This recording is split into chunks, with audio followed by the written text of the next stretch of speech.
Before I give you all this information, I have to say this video has taken me over 4 months to finally do because something in me was telling me to slow down and wait before I speak about these things. Also, if you hear a dog in the background, that's Francis, because we're at the park and we're about to go for a walk. So I'm going to be very honest here, but I've had to write down and think about what I'm going to say so that I don't accidentally offend anybody. Please keep in mind that I have Mercury retrograde in Sagittarius, and I'm naturally very blunt, so if I say something in here that's too poignant, then it's not intended to upset you. These videos are for the sake of giving you insight and knowledge, not to hurt your feelings. Also, slow it down and rewatch it if you need to, because I know I give a lot of information in these videos, and it's basically like a giant astrological puzzle that I'm putting together through words. So first, I have to give you an outline of the planetary influences that are acting upon the sign of Taurus. I'm going to get deep into these descriptions in a minute, but I'm just going to give you the basic outline for now. So Venus is at home in Taurus. Mars is falling in Taurus. The moon is exalted in Taurus, and Uranus is debilitated in Taurus.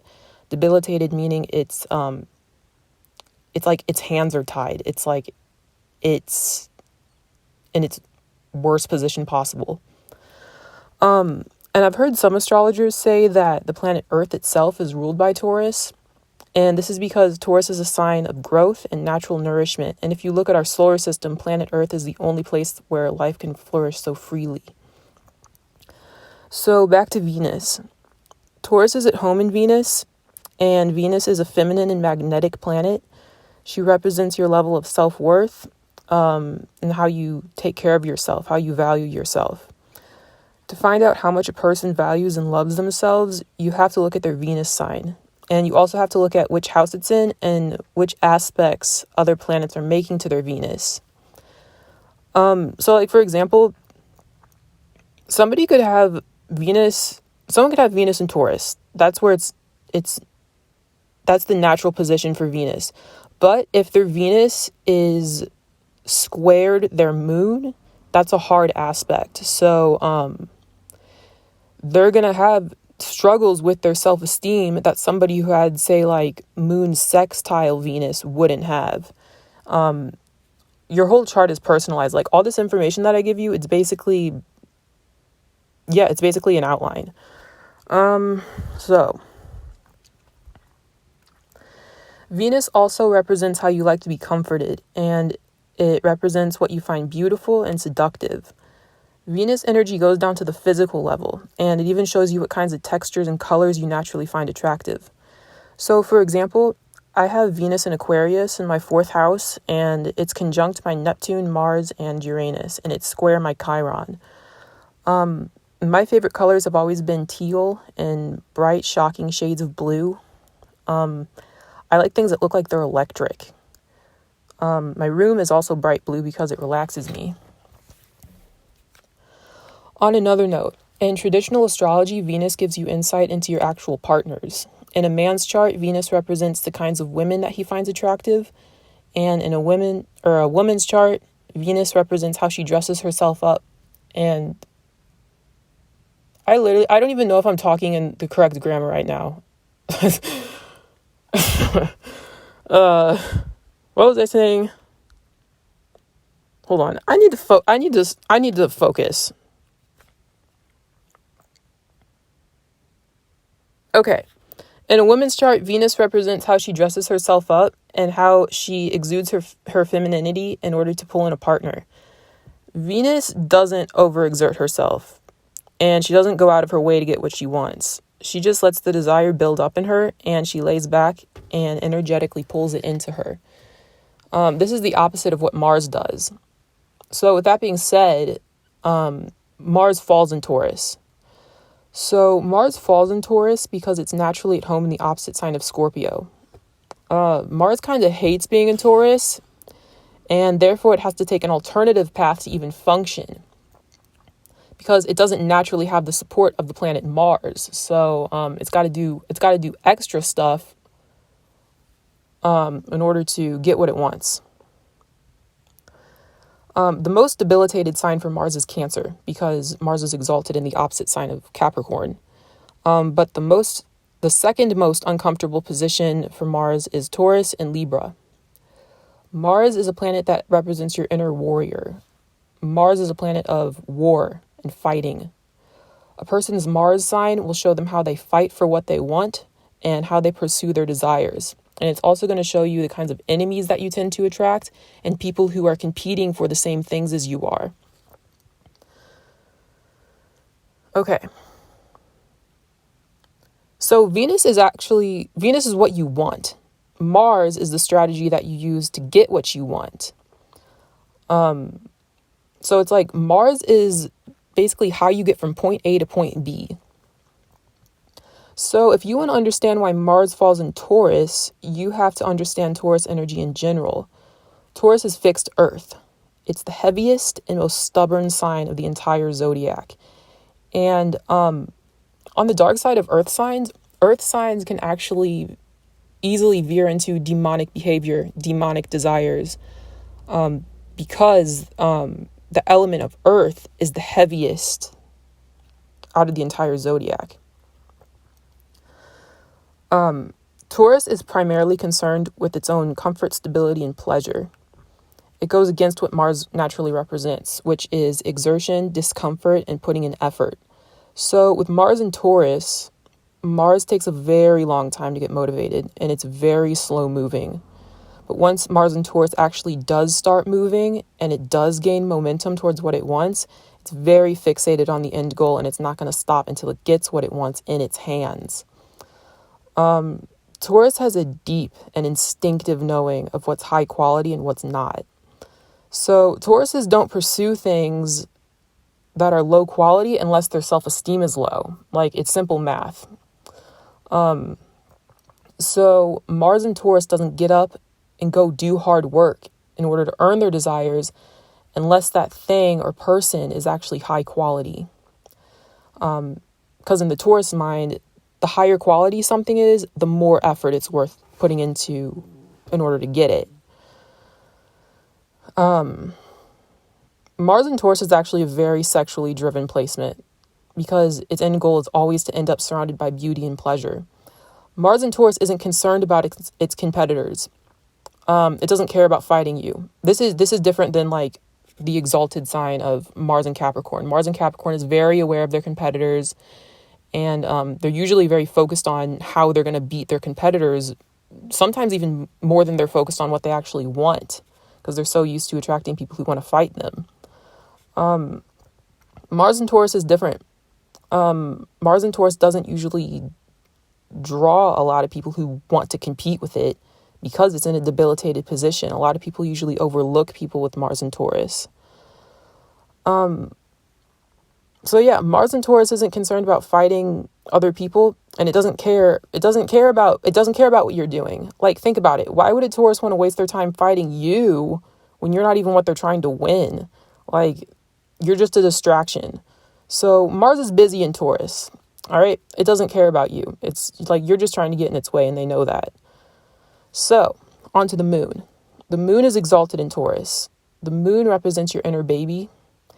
The moon shows you how your mother raised you, how much you were nurtured, and what people you gravitate towards when you need to be babied. The moon shows you what you're familiar with. It kind of shows you like what things imprinted on you emotionally and kind of shaped your emotional nature and your subconscious. The moon is your subconscious. So the moon being exalted in Taurus shows you that Tauruses have a very strong need to be nurtured and taken care of. They also have the strongest attachment nature out of all the signs. Tauruses deal with extreme fluctuations in their emotions when the people that they're attached to aren't stable or reliable. Like, you can't leave a Taurus to their own devices and expect anything to go well. They'll actually shake up everyone's lives just by them laying there and doing nothing. Like, this is all energetic. They'll mess up your emotional equilibrium. They'll mess up the entire environment's emotional equilibrium. Like, they'll do this just by being in the same area as you if they themselves aren't being taken care of. Like, you'll feel it you'll feel it subconsciously and emotionally that something's not right. And you, like, people won't be able to rest until this is handled. Tauruses have a very strong magnetic pull to their aura, actually, and they'll naturally draw in people who nurture them or take advantage of them. It can actually be very extreme, like polar opposites. Tauruses usually attract people who either have very pure nurturing intentions towards them, or people who like purely want to take advantage of them because of the way that the moon is exalted in Taurus. And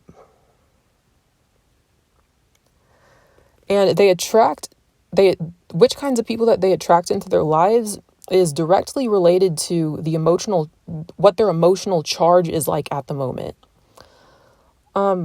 I actually think that just due to the strong influence of both the moon and Venus, Taurus is the most receptive sign of the entire zodiac, and they're influenced by the emotions of everyone else around them, which is why Tauruses need to be in environments that help them regain a sense of peace and inner stability. Taurus is a sign that's associated with nature, so spending time in nature is usually essential for Tauruses. Tauruses also need to be fed more than the average person. And this isn't just food. They need to be fed emotionally, spiritually, mentally, visually, with all the five senses and the spiritual senses. Taurus rules over the five senses, so they need these things to be satisfied in order to feel safe and content. This is a very sensory sign. They usually need to feel, see, hear, smell, touch things. I don't remember what the other sense is. Yeah, I'm not even going to try. So with the moon being exalted in Taurus, Tauruses are usually very highly intuitive, and they can easily see the inner baby in other people too. They usually know immediately what someone's emotional charge is like. They know other people's needs, and they know where your mother fell short when it came to nurturing you. Like, Tauruses have this intuitive understanding that no one would be out here acting crazy if their mother took care of them properly. So, on to Uranus. Uranus being debilitated in Taurus, Uranus is naturally exalted in the opposite sign of Scorpio. And Scorpio energy is volatile, it's intense, it causes transformation to anything it touches. And Uranus is a planet of revolution, sudden changes, and general unpredictability and excitement. It's kind of like the planet where people get their streaks of genius from. It's an electrical planet, and it actually controls the electromagnetic waves of the solar system. So Uranus is actually transiting through Taurus right now, and it's been here since 2018, and it's going to be here until 2026. So Uranus is debilitated in Taurus, aka its hands are tied, because they represent opposite things. Uranus wants to shake things up. It wants to see something exciting happen. And Taurus is basically saying, slow down. Taurus doesn't like sudden change, doesn't like shocks of any kind. Uranus being in Taurus right now is why we as an entire global population are experiencing so much frustration regarding stability right now. There's a lot of panic and fear going on right now. And most of it is regarding how we're all going to survive and live till next year. And it's because of this transit. It's also because Jupiter was in Capricorn in 2020 and we're still kind of like coming out of the rubble of entering a recession like that. This is all astrological. So now that you have the information about the planetary influences that are acting on Taurus, I'm going to talk about the anatomical rulerships of Taurus. Taurus is associated with the throat first and foremost. The throat is actually a very sensitive yet sophisticated part of the body.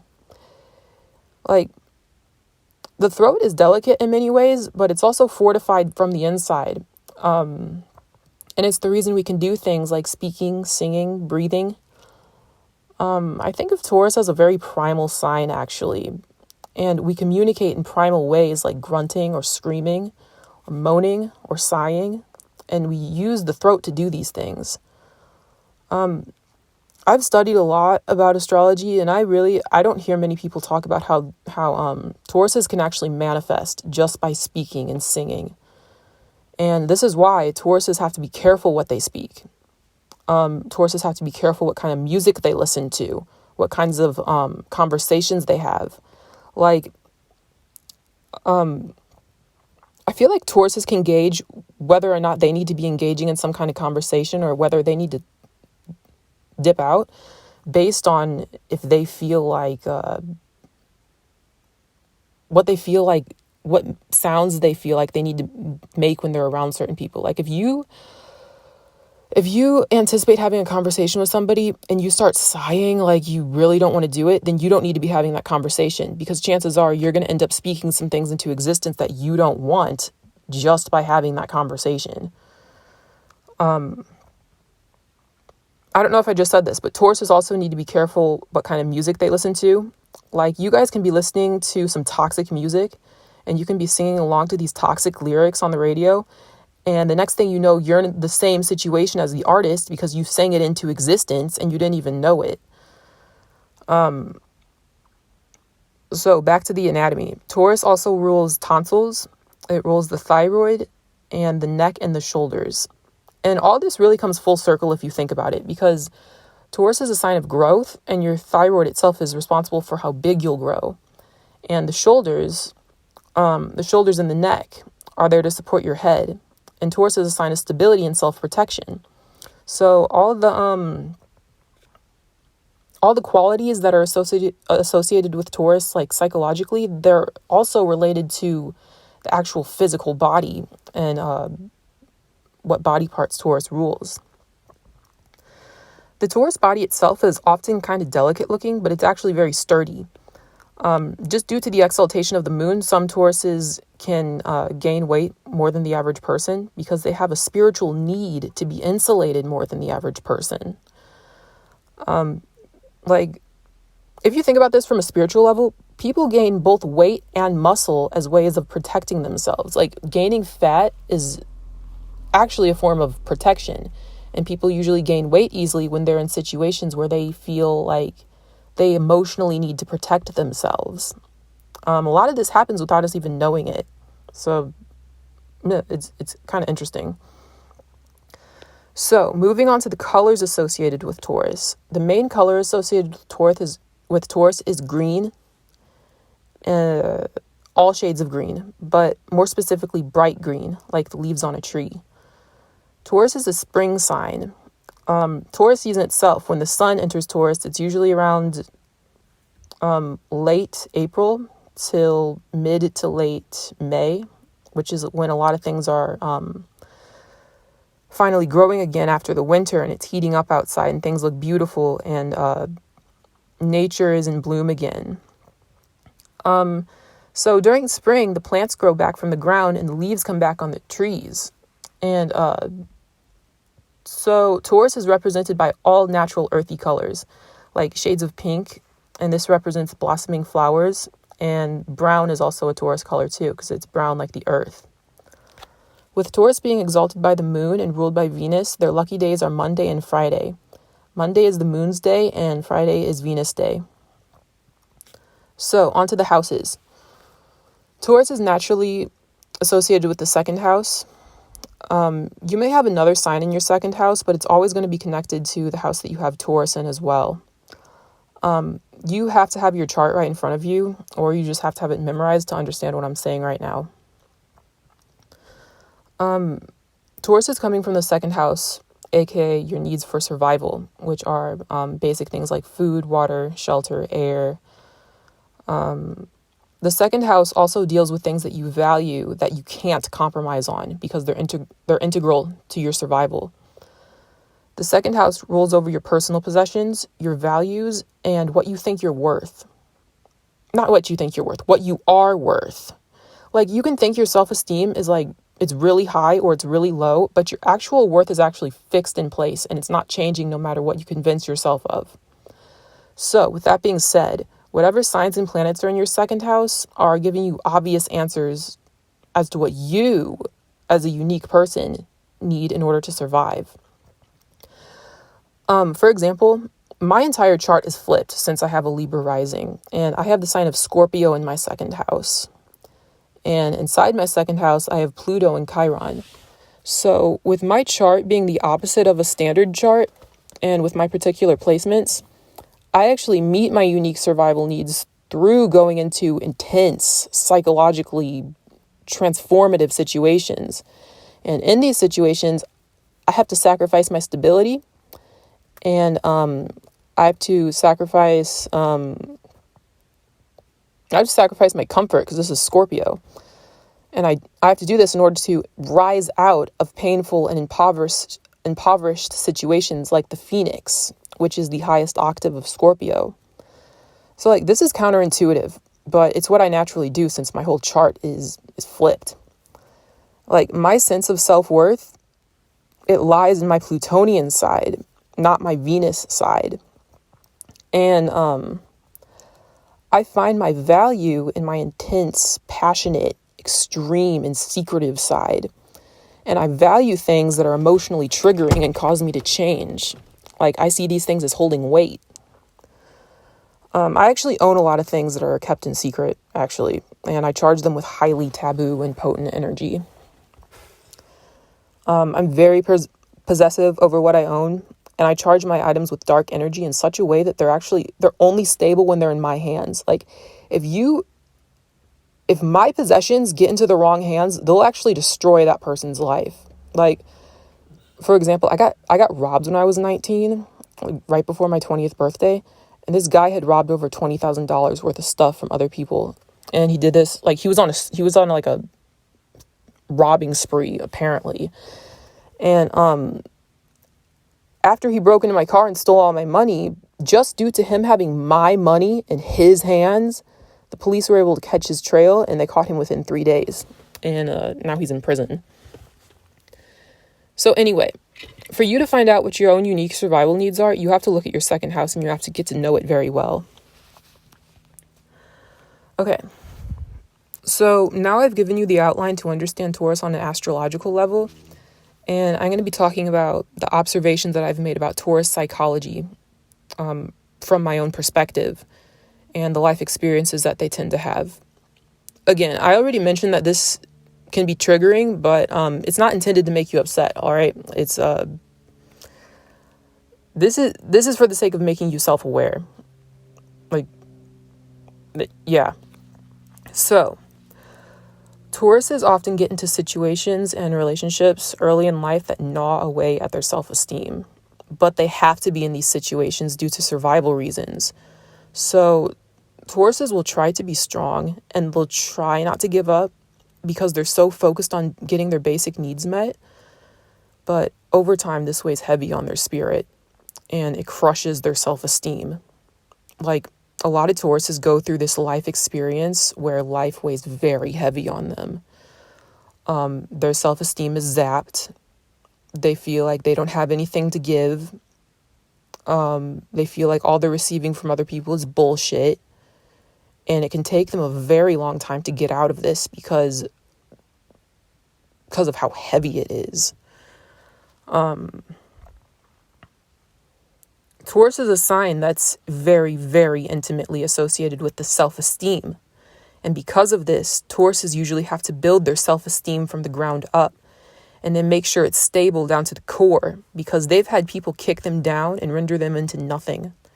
And they experience these situations way more than they let on. Like, Tauruses will be in situations where they feel like they've finally built their self-esteem back up again, and then someone comes in and kicks it right back down because it's actually not stable and they didn't cover all the bases.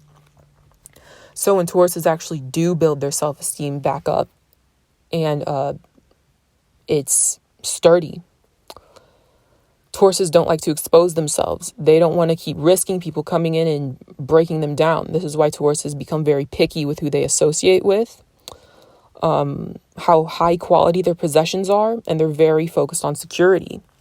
Because after a while, you just get sick of it. You get sick of being in these situations where people are constantly trying to ruin your self-esteem. And since the second house in Taurus energy is focused on survival, they get into situations, especially early in life, where they are in survival mode. So when Tauruses are in survival mode, they can allow people to take advantage of their bodies and their highly emotional nature in exchange for getting their survival needs and their emotional fixations met. Taurus has a very deep and complex relationship with their own body because of the experiences that they've had to endure, and they're very self-protective over their body once they've finally gotten out of these toxic situations and been able to build their self-esteem back up. Tauruses also develop oral fixations when they're not being taken care of properly, because Taurus is associated with the mouth, the throat, that area of the body. Tauruses can also develop hedonistic, self-indulgent habits as a way to cope with the abuse that they're enduring at times. Like, even when the harsh situation is over, Tauruses have a hard time breaking bad habits because in the moment they form very, very deep emotional attachments to these things. So it's hard to shake off. And it's hard to not go under and like continue that cycle. Tauruses usually struggle with food addictions. They can struggle with dependence on depressant substances like weed or alcohol. They're also obsessed with money, and they will choose money over everything if they've been in situations where they had to forfeit their self-esteem and their dignity in order to make money so they could survive. If you ever meet a Taurus who is overly fixated on their body, or they're objectifying themselves or just viewing themselves as just another body, and they're not valuing things like their mind or their talents or things that aren't physical, then it's because they're going through that notorious Taurus life experience of being degraded in exchange for having their own survival needs met. This is actually very common. It happens to almost all Tauruses that I've ever met. Damn.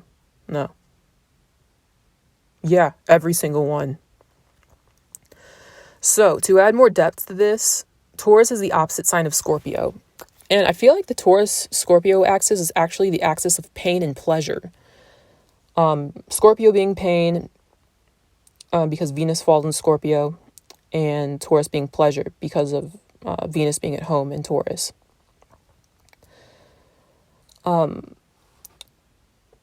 Okay, so this is the thing that I'm most concerned about triggering people. Tauruses can get into sexually exploitive and abusive relationships where they overindulge in taboo acts and things that make them feel ashamed of themselves, things that totally zap their self-worth. And due to this shame, they find it even harder to leave because they're scared to talk about it to anyone. They're scared to bring it to light. The key word here is talk, because Taurus is associated with the throat and the throat chakra. So if a Taurus is talking to you, then listen, because yeah, they had to muster up a lot of courage to speak about it. And this is due to the very vulnerable and intimate relationship that Taurus has with the throat, the voice, and not wanting to be exposed, because this is the exaltation of the moon. The moon is how you protect yourself, how you protect your inner infant inside. Like, you don't expose your inner infant to somebody unless you trust them with your life. This is the basic psychology behind all moon signs. Like, you may see somebody and you run their chart and you see that like they have a moon sign that is seemingly the opposite of who they present themselves to be. But it's because you usually don't get to see somebody's moon sign unless you know them very well and they trust you like your family. So yeah, the moon is exalted in Taurus, and the moon deals with whatever you need to protect and nurture yourself. So Tauruses who expose themselves and talk about real shit are extremely brave. And also it's probably because they're not in the situation anymore and they feel comfortable enough to talk about it. Yeah, and it's brave because the innate nature of Taurus is to protect themselves, not expose themselves. Now, on the dark side of this, Tauruses often deal with crises where they cannot seem to find their voice and they can't speak up. And they can't speak up for themselves and they can't speak up for others either. And they can be going through the most fucked up situation. They can be going through the worst relationship. And they won't tell anyone what's really happening. And they'll try to make it seem like their relationship is great and they're all peaceful and content. And it's complete hell underneath. Because Taurus is at home in Venus. And they want to make things look nice due to all the Venus energy that they're working with. And Tauruses can also fail people in this way because, like, not all Tauruses will do this, but I've seen some Tauruses who have very questionable partners. Like, Tauruses can be with criminals. They can be with pedophiles. They can be with fucking weirdos and people who are into really dark shit. And they won't speak up. They won't leave. They won't rock the boat as long as that person is providing physical and emotional security for them. Because they value their survival over everything. They value their survival over morality. It's not even like this is right or wrong for them to do. Like, this is just how Tauruses work. Again, not all Tauruses are experiencing shit this dark, but I've met some who do. And they magnetize these partners to themselves in the first place because the Taurus was an emotionally unstable, like, inner sphere at the time. So that's how this cycle starts. And then it usually gets very, very dark. And what you see on the surface is not what's really going on. And it can take Tauruses their entire life to come out of these situations in some cases, if they ever do. Yeah, that's the part where I was concerned about it being too real for people. So again, Taurus is the opposite sign of Scorpio. And the dark side of Scorpio is that they can be very toxic, very abusive, psychologically manipulative, and deceitful. Because Scorpio is terrified of other people getting one up on them, so they're going to do it first. And they're going to be the worst of the worst. Scorpios can be energy vampires. They can be sexual predators. And I'm not going to sugarcoat the truth. Like, on their lower vibration, Scorpio is the worst. It's the most toxic demonic sign that there is. But on their highest vibration, Scorpios have complete integrity. They're like the phoenix. They rise out of all ashes and you can't sway them into doing dark shit. Like, they have so much conviction over what they have so much conviction that you can't pin anything on them. You can't do shit to them. But this is usually after Scorpios go through that dissension into the underworld and they do very dark shit. And now they know what happens when you do break integrity. Like, the opposition of Scorpio and Taurus, and Mars being at home in Scorpio and falling in Taurus, there usually has to be a lot of standards that have to be met before a Taurus will even get off the couch and do anything. Scorpio deals with the opposite side of this. Scorpio has to go to great extents to rein in their energy and not take action.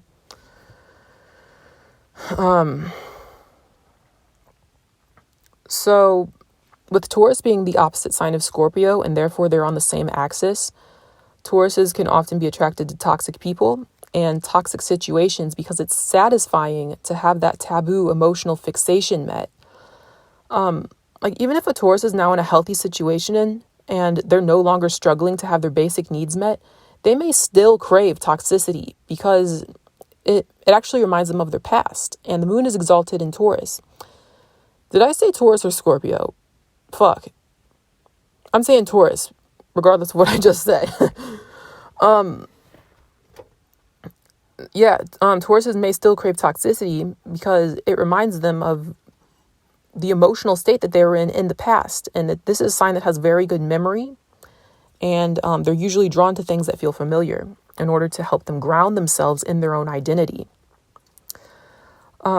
So in a strange way, it actually boosts a Taurus's self-esteem to return back to these degrading situations that once controlled them. And it actually reminds them of their past. And the moon is exalted in Taurus. So in a strange way, it actually boosts a Taurus's self-esteem to return back to these degrading situations that once controlled them. And And this is because they can now dip out on their own will.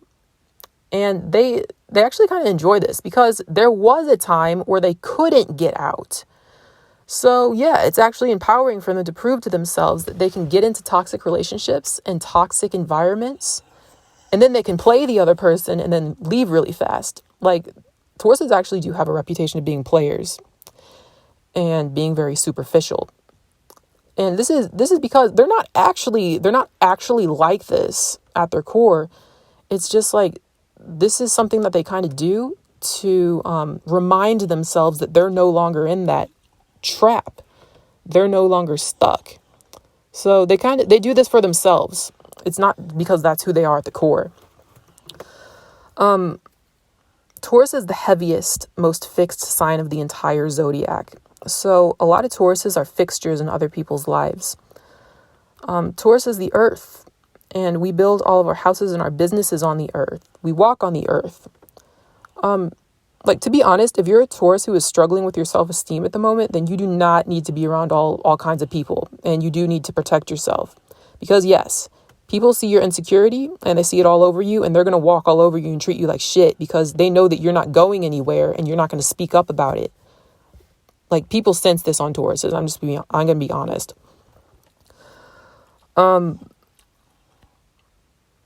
Also, a strategy that Tauruses can use to vet people, because Tauruses do need to vet people.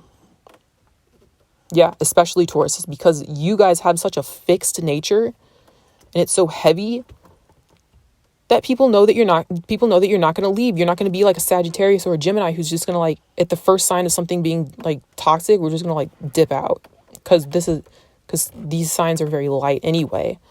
Taurus is heavy. So you guys need to consider who you're inviting into your life more than the average person.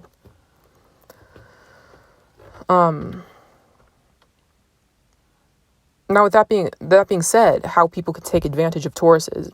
If Taurus was a natural phenomenon, then they'd be an earthquake. So, like, when a Taurus needs you to fuck off and get off of them, they're not going to be the ones to move. They're going to shake shit up from underneath you and make you move. They're going to, okay, so consider this. The first house is your identity, like who you are. The second house, which is where Taurus naturally comes from, is your security, not your family's security or your partner's security, yours. So if a Taurus needs to get you out of their life, they're going to come for your security, your possessions. They're going to, Tauruses can rob you, to be honest with you. Yeah, Tauruses will shake up the earth from underneath you, and they're going to reclaim their power, and they're going to reclaim all the energy that they've nurtured you with, and they're going to break apart everything that you've built due to their support. They're going to shake up your identity by default, due to the second house supporting the first house. So with the moon being exalted in Taurus, Tauruses usually have a very intense and emotional connection to their mothers. I've mentioned this in other videos, how exalted planets are basically on a sugar high. And this means that Tauruses have extreme emotions and extreme relationships with their mothers and all mother figures in their life. Like, they may be on cloud 9 at some points, and they're emotionally stable, and they're willing and able to provide security for all of the people around them that are, like, in their circle. And then when that emotional state tapers off, the Taurus can actually crash, and they can crash into severe emotional instability. Tauruses often feel embarrassed by how extreme their emotions can be. And so if they feel like they can't support you and they're too emotionally unstable to be a solid fixture in your life, then they can start isolating themselves, and they can actually manipulate you emotionally into where you think it's your idea to back off or to leave them, because they don't want you to see them like that. So it doesn't really matter how they manipulate you into doing it, but they're going to want their space. They're going to want their privacy. And this is actually because they can start isolating themselves and sinking back into their secret addictions that they don't want anyone to know about. So this is why they need Like when their emotions are messed up, they usually do withdraw. And yeah, Taurus is ruled by Venus, so they don't want you to see them when they're not looking beautiful and stable and healthy. Also, if their mother isn't doing well, then Taurus isn't going to be emotionally stable, like flat out. It's not happening. Due to their deep understanding of emotional ups and downs and their relationship with their mother, Tauruses usually do have a strong desire to have a family, and they desire to be a mother figure to people. And if not people, then animals or their community. Tauruses want to reach a place where they're so stable that they can nurture others and help them grow into their most stable self. But Tauruses have to do this for themselves first before they can be strong enough to do this for anyone. And before I finish this up, I do have to say, Tauruses, focus on being that stable person for yourself, and then your kids, and then your chosen family, in that order. Like, do not be out here trying to re-raise men or raise your friends or raise your own mother. Like, especially if you haven't vetted these people for at least a decade yet. Like, yes, a decade. I've seen this way too many times, and I'm over it. So on that note, I said everything I need to say, and I'm done. Rewatch it again if you like. Thanks for listening.